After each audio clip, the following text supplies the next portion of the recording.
உங்கள் வாழ்க்கையில் நீங்கள் நேர்மையாக இருக்கிறவங்க அப்படின்னு கூட இருக்கலாம். நல்ல குணம் உள்ள ஒரு மனுஷன் பார்த்திங்கன்னா மற்றவங்கள என்றைக்குமே தாழ்த்தி பேசவே மாட்டான். அதே மாதிரி தரம் கெட்ட ஒருத்தங்களோட கண்களுக்கு நல்லவங்க என்றைக்குமே தெரிய மாட்டாங்க. உங்கள் லைஃப்பில் இன்பமோ துன்பமோ அதை அனுபவிக்க போகிறது நீங்கள் தான். எதுவாக இருந்தாலும் உங்களோட முடிவுகளை நீங்களே எடுக்க பழகுங்க. உங்களை மற்றவங்க கிட்ட விமர்சிக்க தெரிஞ்ச அளவுக்கு பார்த்தீங்கன்னா யாராலையும் உங்களோட முடிவுகளை உங்கள் இடத்துலேருந்து யோசிக்க தெரியாது. அதை உங்கள் ஞாபகத்தில் வச்சுக்கோங்க. உங்கள் லைஃப்பில் புதுசாக ஒன்று கிடைக்குது அப்படின்றதுக்காக பழசை என்றைக்குமே வெறுத்துறாதீங்க. புதுசாக வந்த ஒன்று உங்களுக்கு வலியை கொடுத்துச்சு அப்படின்னா நீங்கள் இழந்த பழசு பார்த்திங்கன்னா என்றைக்குமே உங்களுக்கு கிடைக்காது.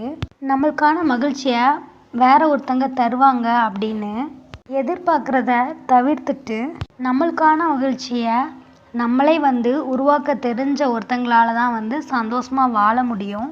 நம்மளுக்கு கிடச்சிருக்க அந்த வாழ்க்கை பார்த்திங்கன்னா நல்லதும் கிடையாது கெட்டதும் கிடையாது.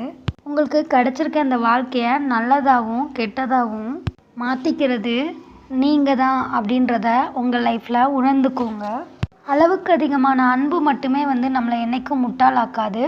நம்ம ஒரு சில பேர் மேலே வைக்கிற கண்மூடித்தனமான நம்பிக்கை அது கூட நம்மளை சில நேரத்தில் முட்டாளாக்கிரும்.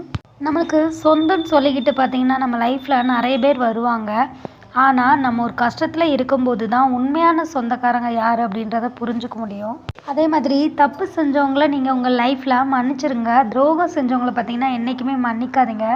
உங்களுக்கு துரோகம் செஞ்சவங்களுக்கு நீங்கள் அடுத்து ஒரு தடவை ஒரு வாய்ப்பு கொடுக்குறீங்கன்னா அது உங்களுக்காக உங்கள் இதயத்தை அவங்க காயப்படுத்துறதுக்கும் அடுத்து ஒரு துரோகம் செய்கிறதுக்கும் பார்த்திங்கன்னா ஒரு துப்பாக்கியில் அதுக்கான தோட்டாவை நீங்களே போட்டு கொடுக்கறதுக்கு சமமாகும்.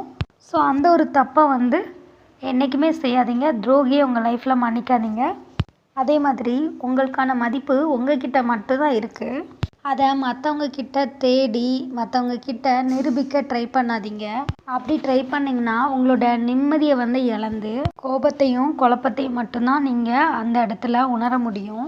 ஒரு மிருகத்துக்கிட்ட நீங்கள் அன்பாக பழகி பாருங்க.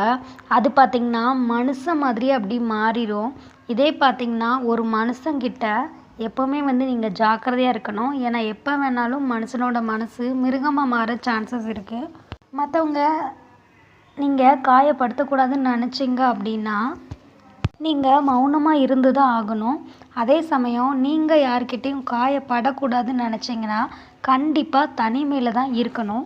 புதுசாக ஒருத்தங்க கிட்ட நீங்கள் பழக ஆரம்பிக்கும் போது அவங்களோட சிறப்பான அம்சங்கள் மட்டும்தான் நம்மளோட கண்ணுக்கு தெரியும். அதே மாதிரி மற்றவங்க நம்மளுக்கு ஒரு பிரச்சனையில் கை கொடுத்து உதவுவாங்க அப்படின்னு நினைக்கிறத விட உங்களோட தன்னம்பிக்கை உங்களை என்றைக்கும் கைவிடாது அப்படின்றத புரிஞ்சுக்கோங்க. யாரோட தயவுமே உங்களுக்கு தேவைப்படாது. இப்போல்லாம் எல்லா இடத்துலையும் எல்லா மதிப்பும் பார்த்திங்கன்னா நம்ம பணத்தோட அளவை வச்சு தான் மதிப்பிடுறாங்க. பாசத்தோட அளவு கூட அதே மாதிரி அந்த பணத்தால் எடை போடுறதுனால தான் நிறைய பேர் வாழ்க்கை பார்த்திங்கன்னா இங்கே நரகமாகவே இருக்குது.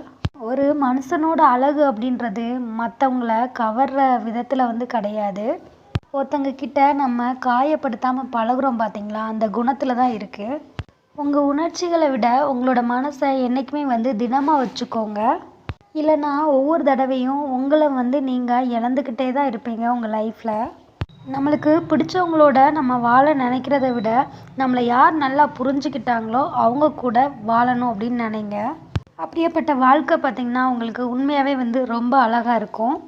யாருக்காகவும் உங்களை நீங்கள் காயப்படுத்திக்காதீங்க.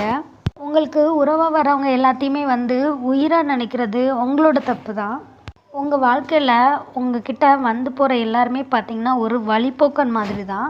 உங்கள் கூட கடைசி வரைக்கும் வர்ற வாழ்க்கை துணை யார் தெரியுமா? உங்களுக்கு நீங்களே மட்டும்தான். வேறு அதை தாண்டி வேறு யாருமே கிடையாது அப்படின்றத புரிஞ்சுக்கோங்க.